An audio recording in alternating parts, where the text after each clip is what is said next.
Welcome to Search the Scriptures. We are still in the book of 2 Kings and working our way through it. And once again, we come to a point where the nation of Aram is bothering Israel again. They've laid siege against the capital of Samaria. And as they've done that, famine has developed inside the city, and things have went from bad to worse. The desperation inside this city is severe. It is costing a fortune to eat the head of a donkey and to buy seed pods for food. It is very desperate. It gets so desperate that when the king is on top of the wall looking out at the army that is arrayed against the city and holding it hostage inside, a woman cries out to the king and says, "You've got to do something for me. You've got to move on my behalf." And he says, "What's the problem?" He said, "Well, I made an arrangement with a friend of mine that we would eat my son first, and then after we had eaten my son, we would eat her son. But we've eaten my son, and she now is refusing to allow us to eat her son." We can imagine the grief, how distraught the king was, how things had fallen apart under his leadership in the city, and he tears his garments and he goes about in a time of mourning and weeping, and there's such devastation, destruction, and he sends a messenger to go to the prophet Elisha and to find out what's going to happen and what's going to become of the city. And Elisha eventually says to the prophet that has come to him, "Hear the word of the Lord," chapter number 7 and verse 1. "This is what the Lord says. About this time tomorrow, things are going to change. This time tomorrow, things are going to be radically different." The messenger thinks, man, that is absolutely an impossibility. There is no way that can possibly happen.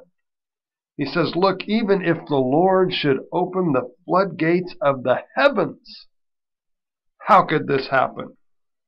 And Elisha says, "You will see it with your own eyes, but you are not going to eat any of it because you doubted." Well, sure enough, the next day, there are 4 lepers that are starving to death. They're outside the city. They won't let them in the city. There's this army across the way. And they just think, man, we're better off going to the army over there and trying to beg for some food. They get over there and they're all gone. Because in the middle of the night, they'd heard this sound, this thunder, and they thought it was the approaching of another army. And they fled terrified, dropping everything there in the camp, leaving food, leaving livestock, leaving everything, leaving clothing, and going on their merry way. You know, God can turn a situation around immediately. A donkey's head was being sold for an exorbitant amount of money for food. People turned to cannibalization of their own children. And the next day, you could buy 7.5 quarts of flour for 80 times cheaper a price than you could have bought the head of a donkey 24 hours before.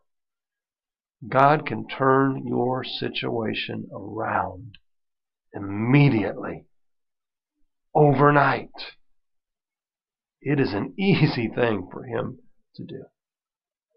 So don't be in despair today. Don't be so downtrodden you think there's no way that you can possibly get out of the situation that you're in. You can. The word of the Lord for you today is to just have faith and look back and see what the Lord is capable of doing. It's my prayer that God would turn your situation around. I hope this study's been a blessing to you today. I hope you're having a great day so far, and may God richly bless the rest of your day.